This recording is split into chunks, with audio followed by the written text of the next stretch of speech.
Саламатсыздар ма, құрметті халайық, қазақ елінің барша қыз-келіншектерін және әлемнің қыз-келіншектерін де құттықтаймын халықаралық бүгінгі мерекемен аналарды, аруларды.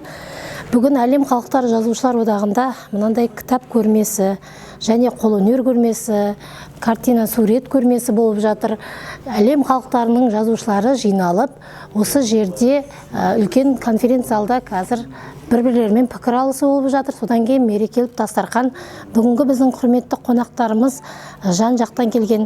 Әсіресе Кәмила әжеміз 97 жаста осындай қолөнерлерімен Алматы қаласының көрмесінен шеберлердің бірінші орын алған анамыз. Бірнеше кітаптың авторы, шаттық шуағы, есте қалған елестер. Және мына Ақбатал ана деген менің де бір әнім осы жерде тұр. Оның авторы Бекемқұл Батырбек қызы бүгін осы әлем халықтар жазушылар одағының мүшесі, құрметті қонағы. Бірінші, екінші антологияға осы кісілердің көбі кітапқа шыққан. Осындай қыз жібектей болып өсетін қыздарға осындай керемет тоқыманы тоқып отырғанда әжеміздің қолынан шыққан қолөнер. Ол да қолөнер сол әжеміздің қолынан шыққан.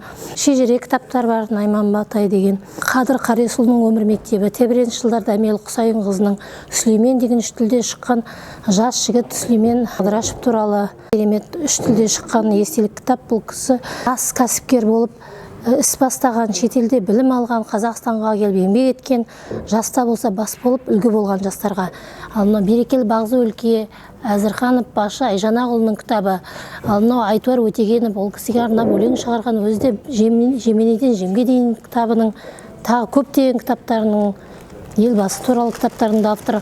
Қолтаңба Әмел Құсайынқызының кітабы, халықтық жырлар ұлт діні мен қазақ тілінің қазынасы, халық ақыны Кәмила Касымова туралы өлеңдер туралы талдау жасаған Сәбит Дүйсебаев ағамыз осында келіп отыр. Мына кісі Кәмила апамыздың немересі, Мәскеуден оқу бітіріп, шетел тілін меңгеріп, Ирданияда болып, қазір қазақ еліне келіп, Маңғыстауда еңбек етуде. Маңғыстауда Сайын Шапағатов ауылы бар. Сол Сайын даланың сайып қыран атты Сайын Шапағатов қоғам қайраткері.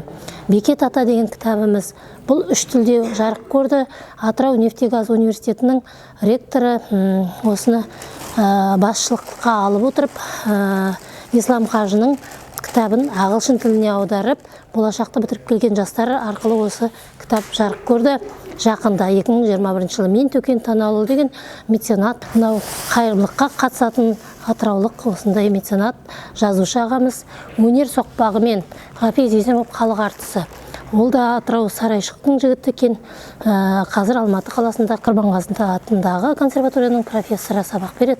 Мынау түркі әлемінің соңғы шыққан газеті, онда Бекет ата атты имандылық тағылым кітабы ағылшын тілінде жарық көрді деп, сол туралы жазылған. Ислам Қажы туралы, Бейнеудегі Бекет ата шырақшысы Қалбай ата туралы, Ақпаңдай әже туралы, Бекет ата туралы Ақнар Тәттібай қызының сөзіне жазылған әніне жазылған, Бекемқұл Батырбек қызы сөзіне жазылған Арал төбе. Осындай керемет кітаптар. Мына кітапта бұрын сөз тапқанға қолқа жоқ деген керемет кітап. Бұл кітаптың авторы жинастырған Айсұлу Бейсенғалиева, Сыздық Абылғазин, Сейтқали Қарамөнден пікір жазылған Уәлиев, Құрманғалиев. Осы кітаптың авторы да Бейсенғалиева Айсұлу апай, бізде халықаралық жазушылардың мүшесі. Енді сіздерге мен аналарға құттықтап, жақсы бір әнімді айтып берейін. Ғарифолла Құрманғалиев атамыздың репертуарынан халық термесін орындап берейін.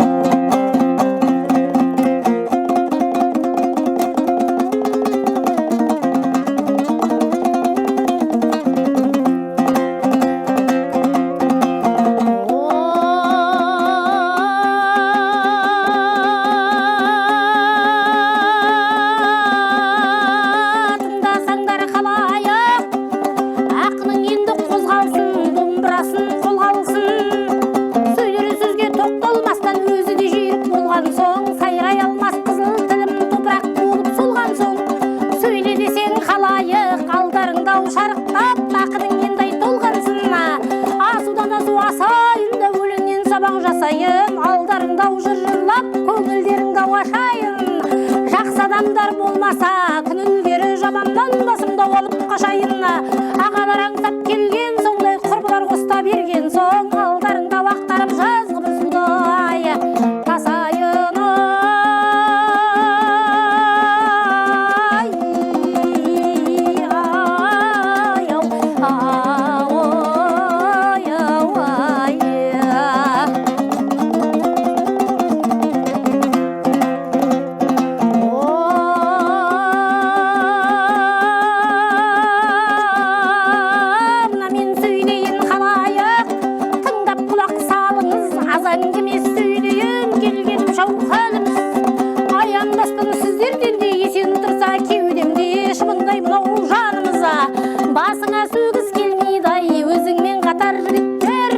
жұмсап алған жарыңыз, жаман болсай алғаның тең құрбыңнан ұялып төгіледі беттен арыңыз. Ер адамның басына екіде дәурен келмейді, ай бұла ғой салып қалыңыз. Мен сөйлеймін жақсылар сыбағаңдай алыңыз, ағысыма ағайын жерік аттай шабайын. Жиналған мынау әлем халықтары жазушылар одағының марапатына халайық. Сөзіме әбден ай қаныңыз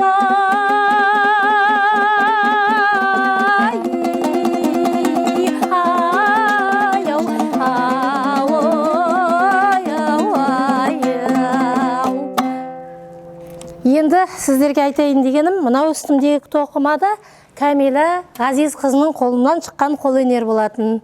Осындай жып-жылы денеге сондай емдік қасиеті де бар. Апамыздың өзінің де осындай 3 рет қажыға барып Құран үйреніп, таза Құранды өзінің тілімен оқитын осы апамыздың әрбір оқыған дұғасы да шипа болып, әрқашан қолымызды жаңағы ем беріп, аяғымыз желдей ұшып жүреді. Осындай киімдерін киіп алып, осындай жарқырап, әнімізбен, сәнімізбен халыққа шығып отырамыз.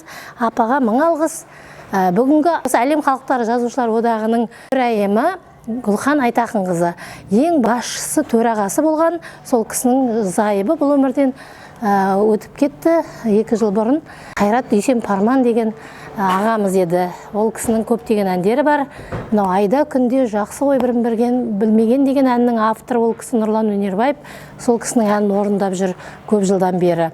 Солының сөзінде әнін жазған осы Қайрат Парман Дүйсен осы кісі еді. Осы кісінің бастамасы міне жалғасын тауып жатыр. Адам өмірден өткенмен оның ісі ешқашан өлмейді, ғалымның хаты қалады, жақсының аты қалады дейді. Осындай Сүлеймендей жастарымыз, сайын даланың сайып қыранындай міне сайын Шапағатов ағамыз, Пірбекет атамыздың айтып кеткен өсиеттері қазірге дейін жалғасып жатыр. Мынау өнер саңлақтарын тәрбиелеп отырған Ғафиз Есімовтің шәкірттері арамызда керемет. Ал мынау Дәмелі апайымыздың да, мынау Бекемкүл Батырбек қызының да міне Ақбатал ана деген өзімнің әнімді. Осындай міне керемет шежіреге бай, шежіреге толы, берекелі өлке, Бағзы өлкенің авторы Әзірханов ағамыз, Өтегенов ағамыз, осындай керемет кітаптардың авторларымен бүгін таныс болып жатырсыздар сіздер. Міне қазақ қызының символы қыз жібек. Осы қыз жібектің рөлін ойнаған Меруерт Өтекешева да осы Кәмила апамыздың араласып жақсы көретін қызының біреуі. Ол кісінің анасында аты Кәмила еді. Осы 2 Кәмила апамыз сондай дос болып араласып тұрған. Құман Тастанбеков ағамыз, Серік Қасымов ағамыз, осындай Меңсұлу деген апайымыз, міне Жанат деген апайымыз, барлығы осы апамыздың қолөнерін қолдап, қайда келем десе, қайда барам десе, Түркістан болсын, ол Ақтау болсын, Мәскеу болсын, барлық жерге алып жүрген осындай ұрпақтарына мың алғыс айтамыз. Сіздердің мерекелеріңіз жалғаса берсін, жазарларыңыз көп болып, қаламдарыңыз жүйрік болсын деймін. Әндеріңізбен, сәндеріңізбен мәңгі қазақ елі мәңгі жасай берсін.